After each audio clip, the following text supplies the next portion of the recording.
Pada 13 Juli, Taiwan bertambah 28 kasus COVID-19 dalam negeri, 1 kasus impor dengan 6 kematian. Di antaranya New Taipei bertambah 15 kasus, Taipei 9 kasus, Taoyuan 2 kasus, sedangkan Miaoli dan Taichung bertambah masing-masing 1 kasus.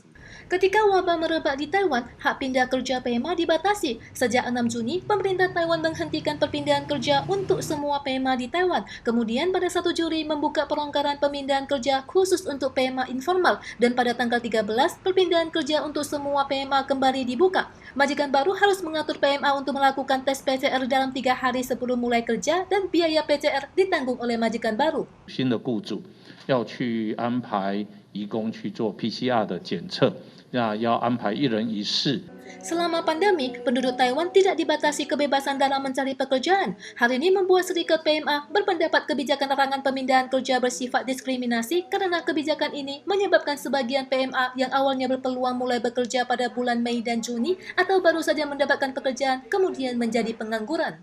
我觉得不公平，因为有 COVID-19 到现在，没有一个台湾人被第一次找工作。 Beberapa PMA terpaksa meminjam uang untuk memenuhi kebutuhan hidup. Statistik Kementerian Ketenagakerjaan menunjukkan sebelum pemberlakuan larangan telah ada sekitar 9.800 PMA yang telah disetujui untuk ganti majikan atau pekerjaan. Angka ini belum termasuk PMA yang telah mengajukan permohonan pindah kerja. Serikat PMA memperkirakan lebih 10.000 orang kehilangan pekerjaan pada periode ini karena kebijakan tersebut dan meminta Kementerian Ketenagakerjaan untuk memberikan kompensasi. Taiwan memulai pelonggaran parsial kewaspadaan level 3 pada tanggal 13 Juli. Banyak tempat rekreasi bersiap-siap mengatur jalur gerak dan mengontrol jumlah pengunjung. Pasar malam Genting yang telah ditutup selama hampir 2 bulan kembali dibuka pada tanggal 16 malam. Jumlah stan dan jarak stan akan dibatasi. Arus pengunjung juga dibatasi 1.500 orang untuk menjamin terlaksananya prokes. Selain itu, Museum Kerautan Nasional Pingtung yang akan dibuka kembali akan menerapkan reservasi secara daring untuk pertama kalinya sehari sebelum kunjungan. Sementara Taman Hiburan Ita, Kaohsiung juga mengurangi jumlah pengunjung dan hanya membuka fasilitas luar ruangan. Kantor Wisata Pantai Timur Nasional Taitung juga membentuk pos kontrol dalam pelonggaran parsial dengan hanya membuka 60% tempat parkir untuk mengurangi jumlah mobil. Pembukaan daerah wisata bersyarat ini tidak berlaku untuk Jalan Blaun dan Kolam Tapo. Pada pelonggaran parsial kewaspadaan level 3, Gedung Pameran Seni dan Budaya Domestik Utama menerapkan sistem reservasi setelah dibuka kembali. Penutupan terlama dalam sejarah Museum Istana Nasional juga akan kembali beroperasi pada tanggal 13.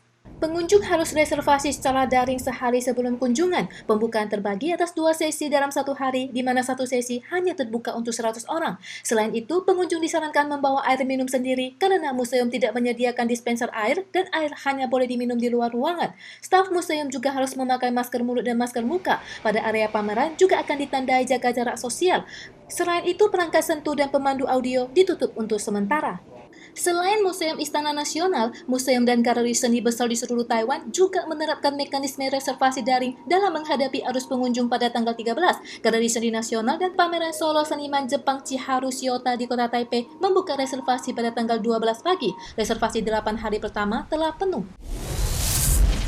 Virus COVID-19 varian Delta menyebar cepat di dunia. Beberapa negara mengusulkan pemberian vaksin campuran. Namun, para ilmuwan Badan Kesehatan Dunia WHO tidak menyarankan pencampuran vaksin dari merek yang berbeda. Mereka berpendapat pencampuran vaksin berisiko dan berbahaya karena kurangnya bukti dan informasi dampak campuran terhadap kesehatan manusia. Saat ini, Taiwan hanya memiliki vaksin AZ dan Moderna. Wali kota Taipei, Ke Wen-je, mengusulkan pencampuran vaksin. Dia berpendapat jika telah menerima vaksin AZ, hanya memerlukan waktu 4 minggu jika hendak menggunakan Moderna sebagai dosis kedua. Untuk itu, JJJ diimbau dapat segera menuntaskan jaringan pelindung dengan memberikan vaksin dosis kedua kepada petugas medis sesegera mungkin. JJJ menyatakan hal ini akan dibahas kembali oleh tim ilmuwan. Pada tanggal 12, pemerintah Thailand mengumumkan akan vaksinasi warganya dengan vaksin Sinovac dari Tiongkok sebagai dosis pertama dan vaksin AZ dari Inggris untuk dosis kedua. Thailand menjadi negara pertama yang mengumumkan kebijakan pemberian vaksin campuran Tiongkok dan Barat. Kementerian Kesehatan Thailand menyatakan alasan penerapan kebijakan ini adalah untuk meningkatkan pelindungan virus varian Delta dan memperkuat kekebalan masyarakat terhadap virus COVID-19.